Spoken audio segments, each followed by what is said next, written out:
ईमान नसीब हो जाए। और उससे भी बड़ी बात यह है कि ईमान के रास्ते में आने वाली मुसीबतों का वो डट करके सामना करे, किसी भी हाल में अपने ईमान को ना बेचे वो तौहीद से किसी भी हाल में वो समझौता ना करे। ये उससे भी बड़ी बात है। जब हम सहाबा किराम की जिंदगी पर नजर दौड़ाते हैं, हमें कदम कदम पर कुर्बानियां मिलती हैं। ईमान के रास्ते में हमें इम्तिहान दिखाई देता है। इतनी बड़ी बड़ी मुसीबतों का सामना किया है, उनके ऊपर मुसीबतों के पहाड़ तोड़े गए, लेकिन फिर भी ईमानी उनका इतना जज्बा था कि वो फिर भी ईमान पर वो साबित कदम रहे। सीरत की किताबें पढ़ेंगे तो आप हैरत में पड़ जाएंगे। क्या कोई ऐसी जमात भी हो सकती है जो अल्लाह के लिए, उसके रसूल के लिए इतनी बड़ी कुर्बानी दे सकता है? इतनी बड़ी बड़ी कुर्बानियाँ। ना उन्होंने जान की परवाह की, ना उन्होंने माल की परवाह की, और ना अपनी बीवी बच्चों की उन्होंने परवाह की। तमाम चीज़ों को साइड में रखते हुए उन्होंने अल्लाह और उसके रसूल के लिए सब कुछ कुर्बान कर दिया। नबी कहते थे चलो, ये चल पड़ते थे। नबी कहते थे बैठ जाओ, अल्लाह की कसम में ये अपनी गर्दनें ये बैठ जाते थे। कहते थे गर्दनें कटा दो, तो ये अपनी गर्दन भी शौक़े शहादत में कटा दिया करते थे। अताअत का जज्बा इस कदर मौजूद था, दिलों में ईमान इस तरीके से कूट कूट करके भरा था। अल्लाह ताला खुद तारीफ बयान फरमाता है, ये ऐसी जमात है अशिद्दाउ अलल कुफ्फार, जो दुश्मनों पर तो बड़े बड़े सख्त हैं, रुहमाउ बैनहुम, मगर आपस में बहुत ज्यादा रहम दिल हैं।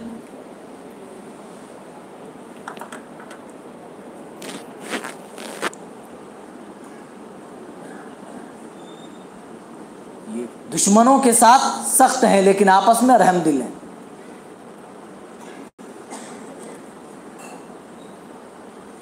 ये सहाबा की तारीफ अल्लाह ताला यूं ही बयान नहीं फरमाता है। अल्लाह ताला इरशाद फरमाता है, उलाइकल्लज़ीना इम्तहनल्लाहु क़ुलूबहुम लित्तक़वा, हमने सहाबा का इम्तिहान तक़वा के लिए लिया हुआ है। कोई भी यूनिवर्सिटी, कोई भी कॉलेज, कोई भी स्कूल ऐसे ही आपको सर्टिफिकेट नहीं देती। कोई इदारा, कोई तंजीम उस वक्त तक आपको सनद नहीं देती जब तक आपसे इम्तिहान ना ले लिया जाए। इंटरव्यू ज़रूरी है, तभी सनद मिलती है, तभी सर्टिफिकेट दिया जाता है। अल्लाह फरमाता है, हमने जो रज़ी अल्लाहु अन्हुम व रज़ू अन्हु का सर्टिफिकेट जो इन्हें अता किया है, ऐ दुनिया के लोगों, ऐसा ना समझो कि हमने यूं ही दे दिया है, बल्कि हमने इनके ईमान का इम्तिहान लिया हुआ है। और अल्लाह ने ईमान का लफ्ज़ बाकायदा पेश किया, उलाइकल्लज़ीना इम्तहनल्लाहु क़ुलूबहुम लित्तक़वा, हमने तक़वा के लिए जब सहाबा का इम्तिहान लिया, हमने इनके दिलों को तक़वे से मामूर पाया, तब हमने इनको रज़ी अल्लाहु अन्हुम व रज़ू अन्हु से सर्टिफाइड किया है। फ़अलिमा मा फ़ी क़ुलूबिहिम फ़अन्ज़ला अस्सकीनता अलैहिम व असाबहुम फ़तहन क़रीबा, इनके दिलों में जो कुछ था, अल्लाह फरमाता है हमने इम्तिहान लेकर के सब कुछ जान लिया है। किस कदर अल्लाह से मोहब्बत इनके दिलों में, रसूल की अताअत का जज्बा किस कदर कूट कूट करके भरा है। अल्लाह फरमाता है, ऐ नबी, जब दरख्त के नीचे आपके हाथ में बैत कर रहे थे, अल्लाह इनकी दिल की कैफियत मालूम कर रहा था, अल्लाह इनकी दिल की जांच कर रहा था। अल्लाह ने खुद फरमा दिया कि फालिमा माफी कुलूबिहिम, अल्लाह ने इनके दिलों की कैफियत जान ली, दिलों में जो कुछ चल रहा था उन तमाम चीजों को जान लिया। ईमानी रास्ते में हम क्या जाने कुर्बानी क्या होती है। सहाबा इकराम की जिंदगी पर नजर दौड़ाइए, तो आपको मालूम पड़ेगा कि सहाबा रिज़वानुल्लाहि अलैहिम अजमईन ने दीन के रास्ते में बहुत बड़ी बड़ी कुर्बानियां दी। अपना ईमान बचाने के लिए मारे तो खाई, अपने आप को सूली पे चढ़ा लिया, अपनी बोटी बोटी करा डाली, मगर ईमान से कोई समझौता नहीं किया। आज 100 रुपये में हमारा ईमान बिक रहा है, आज 10-10 रुपये में आज हम हक व बातिल के अंदर आज हम मुलव्विस हो रहे हैं। हक व बातिल, बातिल को हक करने पर आज हम तैयार हैं।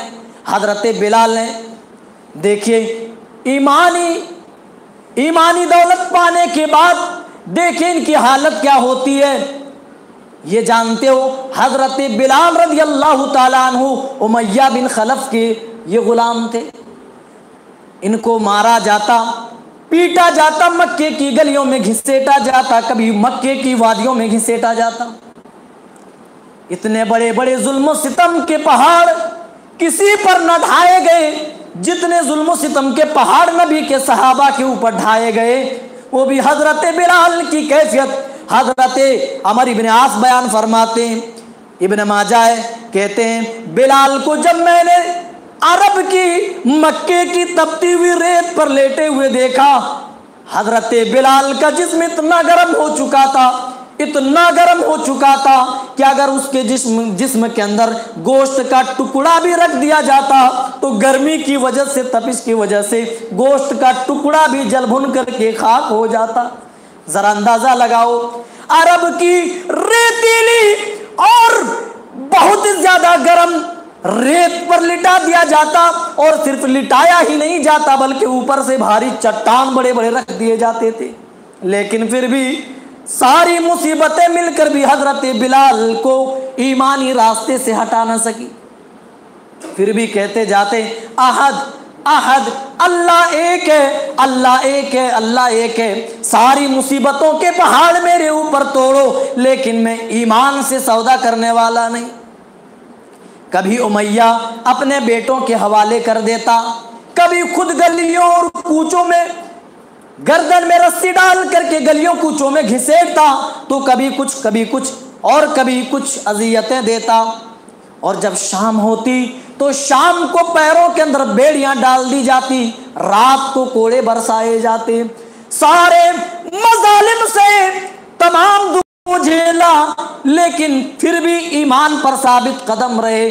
आज हम 10-10 रुपए में अपना ईमान बेच रहे हैं, अपना ज़मीर हम खो रहे हैं। जरा बिलाल से पूछो तुमने कैसे गवारा कर लिया। उनसे कहा जाता कि मोहम्मद के दीन को छोड़ दो, शिरक कर लो, अरे हमारे माबूदों को मानो, हमारे लात को मानो, मनात को मानो, उज़्ज़ा को मानो, मोहम्मद के रब को छोड़ दो।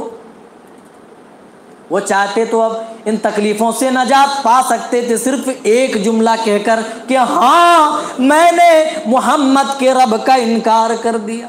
लेकिन उन्होंने चूंकि ईमान की हलावत महसूस कर ली थी, ईमान की मिठास और चाशनी को महसूस कर लिया था, इसलिए तमाम मुसीबतें उन्होंने बर्दाश्त कर ली, अपनी बोटी बोटी कराई। अभी बहुत सारे सहाबा का वाक़या आपकी आंखों के सामने आएगा। इतने तीर मारे गए, जिस्म पर कोई हिस्सा बाकी ना था। हजरत ज़ियाद बिन सकन से पूछो कि ईमान का मजा क्या है। हमने अब्दुल्ला नाम रख लिया, अब्दुर्रहमान नाम रख लिया, सिर्फ नाम रखने की वजह से हमने अपने आप को बहुत बड़ा मुसलमान समझा हुआ है। लेकिन कभी ईमानी रास्ते में हमारा इम्तिहान तो हो जाए, फिर पता चलेगा कि हम कितने बड़े मोमिन। और अल्लाह कहता है कि हम आजमाएंगे। अहसिबन्नासु अन युतरकू अन यक़ूलू आमन्ना वहुम ला युफ्तनून। क्या लोगों ने ये गुमान कर रखा है, क्या लोगों ने ये सोच रखा है कि उनका इम्तिहान न लिया जाएगा, उन्हें यूं ही छोड़ दिया जाएगा इसलिए कि वो ईमान के दावेदार हैं। अल्लाह फरमाता है हम तुम्हें ज़रूर ब-ज़रूर इम्तिहान लेंगे, आजमाएंगे। और मैंने पहले हज़रत खब्बाब बिन अरत रज़ियल्लाहु ताला अन्हु के हवाले से जिक्र की थी कि अल्लाह के रसूल काबे के अंदर अपनी चादर का तकिया लगाई हुई इस्तराहत फरमा रहे थे। इतने में हजरत खब्बाब बिन अरत आते हैं और कहते हैं अल्लाह के रसूल, मुसलमानों के ऊपर ये मुशरिकीन जुल्म सितम के पहाड़ तोड़ रहे हैं, आप इनके लिए बद्दुआ क्यों नहीं कर देते, आप इनके खिलाफ आप दुआ के लिए हाथ क्यों नहीं उठाते। अल्लाह के रसूल ने फिर पहले ज़माने के मुसलमानों को, दूसरे अंबिया और उनकी उम्मतों को अल्लाह के रसूल ने पेश किया और फरमाया, ऐ खब्बाब, ये तो कुछ भी नहीं है, ईमानी रास्ते में इससे भी बड़े बड़े जुल्म और सितम ढाए गए, लेकिन उन्होंने ईमान बचाने के लिए सारी मुसीबतें बर्दाश्त की। हमारा ईमान लुट जाए कोई फर्क नहीं पड़ता, लेकिन सहाबा को पड़ता था। यही खब्बाब बिन अरत रज़ियल्लाहु ताला अन्हु एक सख्त दिल औरत के ये गुलाम थे। वो औरत इतनी बड़ी जालिम थी, इतनी बड़ी जालिम कि हजरत खब्बाब बिन अरत रज़ियल्लाहु ताला अन्हु के सारे कपड़े उतार लेते और तपते हुए दहकते हुए अंगारों पर लिटा देती। और जानते हो, ऊपर से बड़े बड़े पत्थर रख दिए जाते या किसी आदमी को खड़ा कर दिया जाता ताकि खब्बाब करवट ना ले सके, बराबर उनको अजियत पहुंचती रहे। अल्लाह की कसम, कभी रात की तन्हाई में सोचो, उन अजियतों को अपनी आंखों के सामने लाओ जो सहाबा को दी गई। रात में सूरज नजर आ जाएगा। और यही नहीं, उनको रेत में लिटाया जाता, वो भी लोहे की जीरा पहनाकर। लोहा कितना जल्दी धूप में गर्म होता है, और अरब की धूप, भाई बात ही क्या कहना, रेगिस्तानी इलाका है। कभी आप, अल्लाह तौफीक दे तो कभी देखने के लिए आप चले जाएं रेगिस्तानी इलाका, कितनी शिद्दत गर्मी की होती है, धूप कितनी सख्त होती है। और ऐसी हालत में किसी को लोहे के अंदर ढांप दिया जाए, फिर गर्मी का आलम क्या होगा। हजरत खब्बाब के साथ ये सारे जुल्म सितम किए गए।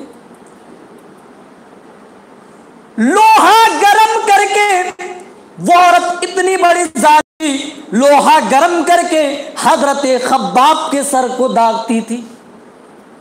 सारे जुल्म सितम के पहाड़ तोड़े गए, लेकिन सहते रहे। ईमान में कोई भी डगमगाहट नहीं आया। कितना बड़ा उनका ईमान मजबूत था। आज हम जुम्मन जुमराती का ईमान लिए हुए अपने आप को बहुत बड़ा मुसलमान समझ रहे हैं। कभी सहाबा के ईमान से हमने अपने ईमान का मुआजना ही नहीं किया है। और अल्लाह ऐसे ईमान का मुतालबा तुमसे करता है। मैं यूं ही नहीं बक रहा हूं। फ़इन आमनू बिमिस्लि मा आमनतुम बिही फ़क़द इह्तदौ। अल्लाह फरमाता है, अगर ये लोग सहाबा की तरह ईमान ले आए, ए अबू बकर तुम लाए हो, ए उमर तुम लाए हो, ए उस्मान तुम लाए हो, ए अली तुम लाए हो, अब्दुर्रहमान बिन औफ तुम लाए हो, उबादा बिन बशीर तुम लाए हो, आयशा खदीजा फातिमा तुम लाई हो। इस तरीके का ईमान अगर ये मुसलमान बाकी लोग ले आए, अल्लाह तब हिदायत की गारंटी देता है। फ़क़द इह्तदौ, तब ये हिदायत याफ्ता है। आखिर उनके ईमान को हमारे लिए मेयार क्यों बनाया गया? इसी वजह से कि उन्होंने इस ईमान को बचाने के लिए हर तरह की कुर्बानियां दी जो हम कभी भी पेश नहीं कर सकते। हजरत अबू फुकैहा है, कहते हैं कि ईमान लाने के जुर्म में इनको भी बिलाल से कम अजियत नहीं दी गई, बहुत मारा पीटा गया। ये भी बनु उमैया के, ये भी उमैया के ही गुलाम थे। इनको उमैया ने एक दिन इनकी गर्दन में रस्सी डाली और घर से घसीटते हुए बाहर धूप में लाकर लिटा दिया, तपती हुई रेत में लिटा दिया और गला इतनी जोर से दबाया, इतनी जोर से खदशा था कि जान निकल जाए, लेकिन जबान बाहर आ गई। हजरत अबू बकर सिद्दीक रज़ियल्लाहु ताला अन्हु गुजरते हैं, हजरत अबू फुकैहा की यह हालत देखते हैं, रहा नहीं गया, कीमत देकर हजरत फुकैहा को खरीद लिया और आजाद कर दिया। इतने बड़े बड़े जुल्म सितम के पहाड़ तोड़े गए। बहुत बड़ा इम्तिहान उनकी जिंदगी में आया, लेकिन कोई ऐसा इम्तिहान नहीं था जिस इम्तिहान में वो पास ना हुए हो। चलिए आगे बढ़ते हैं। आले यासिर को कौन नहीं जानता? इनको भी बहुत ज्यादा मारा गया, पीटा गया, इनके ऊपर भी जुल्म सितम किया गया। बाप यासिर है, बेटा अम्मार है और माँ हजरत सुमैया है। तीनों को एक साथ तकलीफ दी जाती है, मारा जाता है, पीटा जाता है।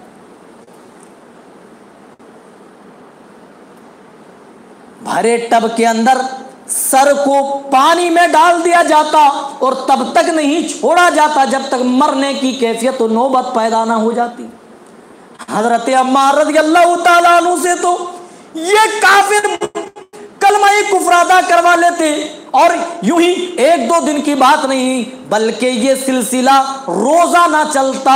रोजमर्रा की जिंदगी में ये तकलीफें दी जाती थी। मारना, पीटना, घसीटना ये तो उनके यहाँ आम बात थी।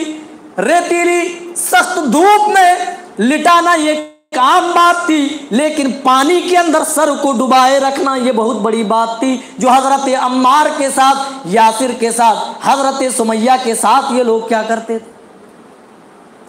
एक साथ सबको बरहना खड़ा कर दिया अबू जहल ने। बाप है, बेटा है, माँ है और हजरत सुमैया रज़ियल्लाहु ताला अन्हा को कौन भूल सकता है। अहले ईमान जब भी उनकी जिंदगी को पढ़ेंगे अल्लाह की कसम उनका ईमान ताज़ा हो जाएगा। कौम की बेटियां सुने, माएँ सुने, इस्लाम के अंदर अगर सबसे पहले किसी ने कुर्बानी दी है, ईमान के लिए किसी ने जान की अपनी कुर्बानी पेश की है, कोई मर्द नहीं, वो एक औरत की जात थी जिसको हजरत सुमैया के नाम से जाना जाता है। तुम आज गैरों के तौर तरीके पर इस कदर मगरूर होती जा रही हो कि ऐसा लगता है कि अकल सर से उछल उछल कर घुटने तक आ गई है। लेकिन हजरत सुमैया को देखो, किस कदर अल्लाह और उसके रसूल की मोहब्बत दिल में सजी हुए।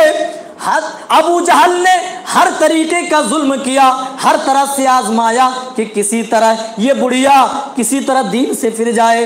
ये बूढ़ी खातून है लेकिन ईमान इतना बड़ा मजबूत है कि हम जैसे जवानों में भी इतना बड़ा ईमान नहीं होगा।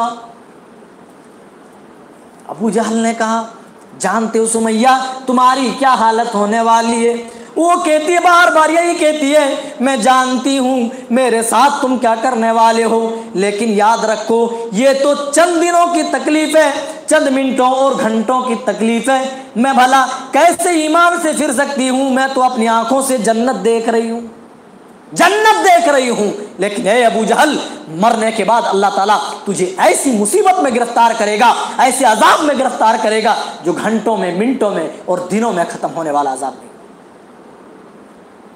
और ज्यादा गुस्सा बढ़ता है।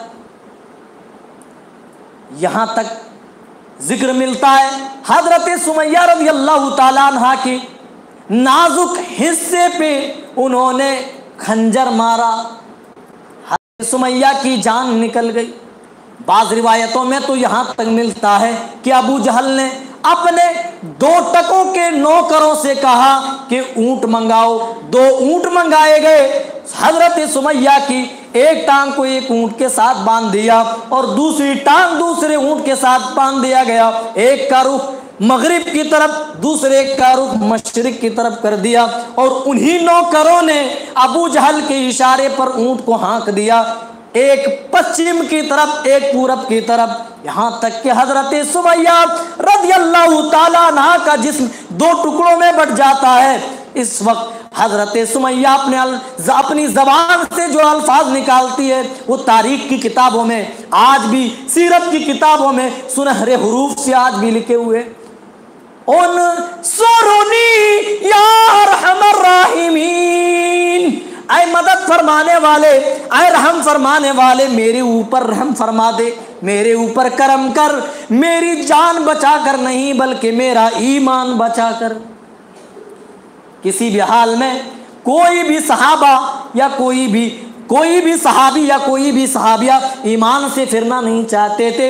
हजरत सुमैया ने अपनी जान दे दी हंसते हुए, लेकिन ईमान अपने सीने से जुदा नहीं होने दिया, क्योंकि ईमान का मजा जो चख लेता है वही ईमान का मजा जानता है कि ईमान का मजा क्या है, ईमान की तासीर क्या है, ईमान की कीमत क्या है। हम जैसे लोग क्या जाने जाने कि ईमान की कीमत क्या है। कभी ईमान के लिए हमें आजमाया न गया, कभी आजमाए भी गए हों तो हम उस इम्तिहान में हम फेल ही हुए।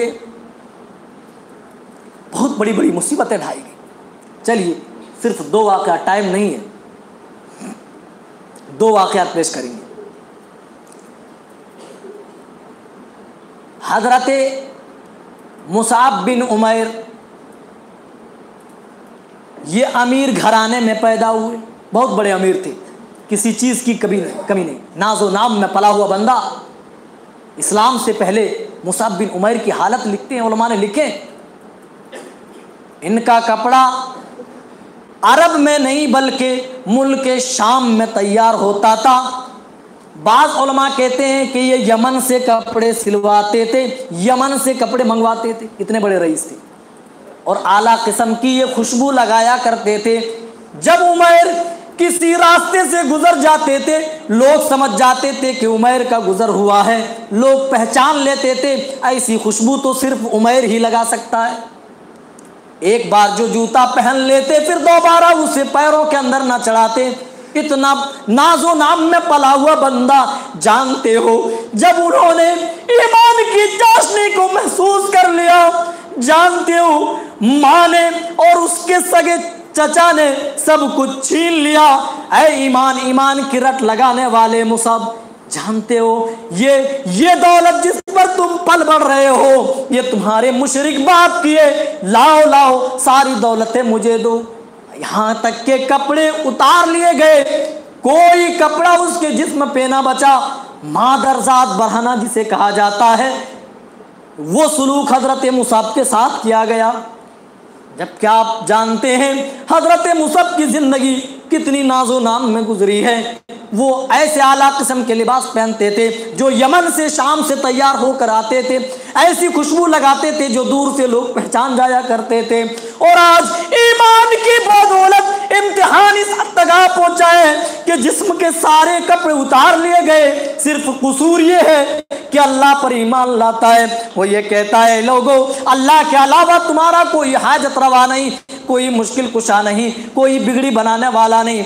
एक अल्लाह की बात करता है, एक अल्लाह की बात करने के जुर्म में, एक अल्लाह पर ईमान लाने के जुर्म में उनके साथ ये सलूक किया गया। जब वो अपने ईमान पर डटे रहे तो तन्हाई के कैदो बंद में डाल दिया गया, तन्हाई के कैदो बंद में, अंधेरी कोठरी में डाल दिया गया। फिर भी ईमान पर जमे रहे तो घर से निकाल दिया गया। उसी बेसरो सामानी में हजरत मुसाब बिन उमैर रज़ी अल्लाह ताला अन्हु हबशा की तरफ रवाना हो जाते। इतना बड़ा अमीर आदमी कि जिसके आने से एक अलग माहौल पैदा हो जाता, वो आदमी देखिए आज क्या है। और जब ये नबी के पास पहुंचते, जानते हो नबी के पास एक टाट पहन करके पहुंचे। नबी ने जब मुसाब बिन उमैर को देखा, आपसे भी रहा नहीं गया, आपने अपनी आंखों से आंसू बहा दिए, कहा देख लो ये मुसाब, देख लो मोमिन बन के आया है, देख लो मुसाब आज मुसलमानों का लिबास पहना हुआ है। एक बार मुसाब बिन उमैर मस्जिद नबवी में मदीने में कुरान की तिलावत बहुत ज्यादा जोर जोर से कर रहे थे। हजरत उमर रज़ी अल्लाह ताला अन्हु ने मुसाब की आवाज सुन ली और डांट दिया। डांटते हुए कहा कि तुम्हें इजाजत किसने दी कि इतनी जोर जोर से तुम कुरान की तिलावत करो। ऐ मुसाब धीरे पढ़ो, धीरे पढ़ो, हुजरा आयशा में मेरे नबी मौजूद है।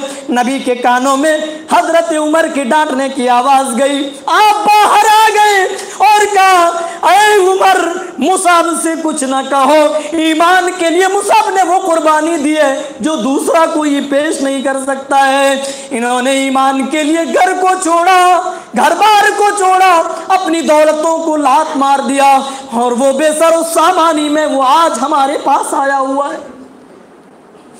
ये ईमान की कैफियत हुआ करती थी, ये ईमान का इम्तिहान हुआ करता था और इम्तिहान पर वो खरे उतरा करते थे। इसी से हजरत मुसाब बिन उमैर के वाक़े से मिलता जुलता और एक वाक़या अब्दुल उज़्ज़ा का वाक़या मिलता है। अब्दुल उज़्ज़ा एक चरवाहा है, बकरियां चरा कर किसी तरह अपनी जिंदगी बसर करता है। खुद अपना चचा है, उसकी बकरियां चराता है। सहाबा को देखा कुरान की तिलावत करते हुए, चंद आयत सुन ली, इनके दिल में ईमान घर कर गया। ये भी कुरान की रोज़ाना तिलावत करने लगे। बड़ी खुशकुन आवाज़ में तिलावत करते थे, बकरियां चराते और कुरान की तिलावत करते। चचा को पता चला कि अब्दुल उज़्ज़ा ईमान ले आया है। कहा, क्या तूने मोहम्मद पर ईमान ले आया है? क्या तूने एक अल्लाह को मान लिया है? जानते हो क्या कहा? कि हाँ, जब तुझे पता ही चल गया तो सुन लो, मैं ईमान ला चुका हूँ, मेरे अंदर इस्लाम रच बस गया है, मैं किसी भी हाल में छोड़ना नहीं चाहता, मैं अब मदीना जाने की तैयारी कर रहा हूँ, अरे मेरे चचा मुझे इजाज़त दे। अच्छा, तू मदीना जाएगा? ऐसे कहा, मेरे टुकड़ों पे पलने वाला, जानते हो तुम्हारा क्या हश्र होगा, तुम्हारी क्या हालत होगी। अगर तुम अपने दीन के अंदर फिर वापस नहीं आए तो मैं तुम्हारे साथ वो हश्र करूंगा जो तुम भी देखने से कासिर रहोगे। कहा, है मेरे चचा, मैं आपसे जायदाद में हिस्सा नहीं मांगता, मैं तो बस इतना कहता हूं कि मुझको मदीना जाने दे दिया जाए। कहा, ठीक है, चले जाओ, ये जूते उतारो जो मैंने दिए, पगड़ी उतारो मैंने दिए, पगड़ी उतरवा ली। हत्ता के तोहबंद, जिसको हम लुंगी कहते हैं, सिर्फ एक कपड़ा बचा हुआ जिससे वो अपनी शर्मगाह छुपाए हुए। कहा, अब भी चाहते हो तो पलट के आ सकते हो, सारी चीजें वापस मिल सकती हैं। लेकिन ईमान कितना बड़ा मजबूत था, किस कदर उनके दिल में ईमान घर कर गया था कि किसी भी हाल में ईमान छोड़ने को तैयार नहीं। कहा, मेरे चचा, मैं मिल्कियत में हिस्सा तो नहीं मांगता, बस ये चादर मांगता हूं जो मैंने तोहबंद की शक्ल में पहन रखी है, बस ये चादर मुझे दे दो, मैं तुम्हें घर जाकर अपनी मां से चादर लेकर मैं तुम्हें वापस कर दूंगा। कहा, ठीक है, तुम ये चादर ले जा सकते हो, लेकिन जब तक तुम घर पहुंचोगे कम से कम तब तक के लिए इस दीन को छोड़ दो, अल्लाह का इनकार कर दो। तो जानते हो यही अब्दुल उज़्ज़ा क्या जवाब देता है? ऐ मेरे चचा, अगर जाते जाते मेरी मौत आ गई तो मैं अल्लाह को क्या मुंह दिखाऊंगा? मेरी मौत तो कुफ्र की हालत में होगी, फिर मेरी नजात कैसे होगी? मैं किसी भी हाल में अल्लाह से रिश्ता नहीं तोड़ सकता। ईमान का मजा चखने के बाद ईमान से किसी भी तरह का मैं कुछ तुम्हारे साथ में करने वाला हूं, कोई सौदा नहीं होगा। लुंगी उतार दी, बिल्कुल बरहना हो गए, एक लिबास नाम की कोई चीज ना रही। ये सरपट भागते हुए घर गए। जब माँ ने देखा, माँ ने शर्म की वजह से अपनी नजरें झुका ली, दरवाजा बंद कर लिया और कहा, बेटे तेरी यह हालत किसने की है? कहा, तेरे देवर ने, मेरे चचा ने यह हालत की है, सब कुछ छीन लिया। कहा, वजह क्या है? कहा, बस मैंने मुहम्मदुर रसूलुल्लाह पर ईमान लाया हुआ है, एक अल्लाह पर ईमान लाया हुआ है, बस मेरा जुर्म सिर्फ इतना है। माँ ने सुना, वो भी गर्म हो गई, वो भी गुस्से से लाल पीला हो गई कि फिर तू जा, मैं तुझे कुछ नहीं कर सकती, मैं तेरी कुछ भी मदद नहीं कर सकती। थोड़ी सी तरस आई तो एक चादर निकाल करके दे दी, जिस चादर को हजरत अब्दुल उज़्ज़ा का बाद में नाम अब्दुल्ला रखा गया, उसने दो टुकड़े कर लिए, एक चादर तोहबंद बना ली, लुंगी बना ली और दूसरी चादर कंधे पे डाल ली और वहीं से अपने सफर का आगाज करते। ये चलते और जानते हो इसी में सरोसामानी में नबी के पास पहुंचते और कहते हैं ला के रसूल, और ये रास्ते में क्या कहते हुए जाते थे? आना मोमिन अलान, आना मोमिन अलान, अब मैं मोमिन हूँ, अब मैं मुसलमान हूँ, अब मैं मोमिन हूँ। लोग पूछते, आए अब्दुल उज़्ज़ा, तेरी ये हालत किसने की है? तू नंगा क्यों फिर रहा है? वो कहता, आना मोमिन अलान, मैं अब मुसलमान हुआ हूँ, मैं अब मोमिन हुआ हूँ। दीन कुर्बानियों का नाम है, ईमान कुर्बानियों का नाम है। ईमान कुर्बानी का मुताला कर मुतालबा करता है, कभी आपसे वक्त की कुर्बानी मांगता है, कभी आपकी ताकत की कुर्बानी मांगता है। ईमान कभी आपके माल की कुर्बानी मांगता है। ईमान हर तरीके की कुर्बानी मांगता है। जो सहाबाए किराम ने हर तरह की कुर्बानी देकर हमारे लिए एक अमली जामा पेश किया है। ये भागते हुए इसी बेसरो सामानी में रसूलुल्लाह सल्लल्लाहु अलैहि वसल्लम से मुलाकात करते हैं। और जानते हो, एक मरतबा अल्लाह के रसूल सल्लल्लाहु अलैहि वसल्लम से इन्होंने कहा था, अल्लाह के रसूल मुझे दुआ कर दीजिए कि मैं जंग में शहीद कर दिया जाऊं काफिरों के हाथों। मुस्नद अहमद में इमाम अहमद बिन हम्बल लिखते हैं, जिक्र करते हैं कि अल्लाह के रसूल ने अब्दुल्ला का हाथ ऊपर उठाया और कहा, अल्लाह तू गवाह हो जा, मैं अब्दुल्ला के खून को काफिरों के ऊपर हराम करता हूं। अल्लाह के रसूल, मैं तो शहीद होना चाहता और आप कह रहे हैं कि काफिरों के ऊपर अब्दुल्ला का खून हराम कर।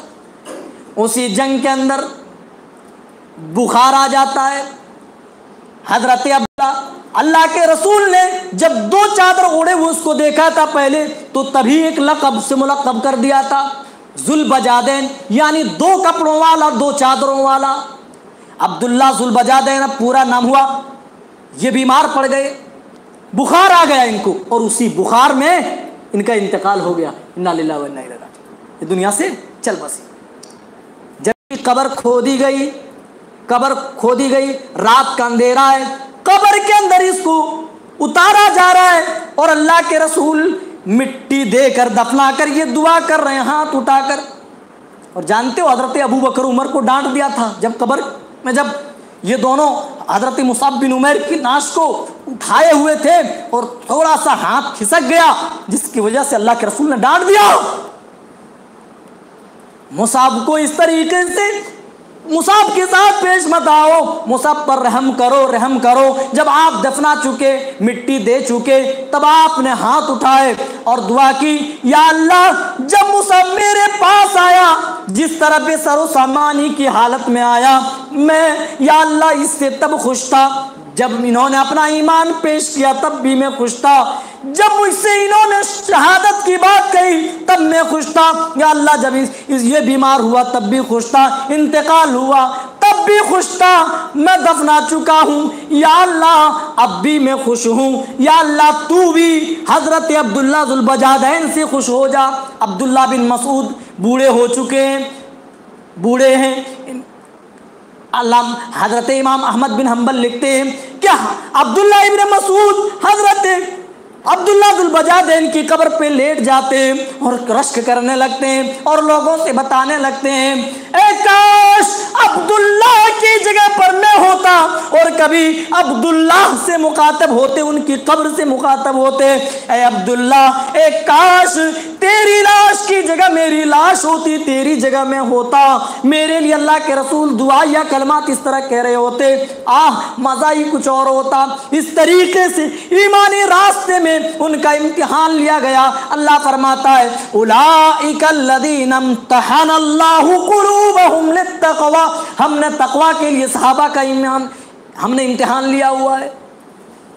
और ऐसे ही नहीं सिर्फ इम्तिहान लिया तो बस इम्तिहानी में वो फंस गए, उन पर जो अजियतें आई, मुसीबतें आई, उसी में फंस गए और बाकी अल्लाह की इबादत नहीं की, मस्जिदों से जी चुराया, नमाज से। अल्लाह अकबर, अल्लाह ने उठाओ, अल्लाह ने खुद कुरान में अल्लाह निशात तराहुम रुक्अन सुज्जदन यब्तगून फज़लन मिन अल्लाह। जब मेरे नबी के सहाबा को देखोगे तुम्हें रुकू में मिलेंगे, सजदे में मिलेंगे। क्या दुनिया हासिल हो जाए, लोग वाह वाह कहें इसलिए नहीं, यब्तगून फज़लन मिन अल्लाह व रिज़वाना, इसलिए कि अल्लाह का फजल और उसकी खुशनुदी हासिल हो जाए। व आखिर दअवाना अल्हम्दुलिल्लाहि रब्बिल आलमीन, अस्सलामु अलैकुम व रहमतुल्लाहि व बरकातुहू।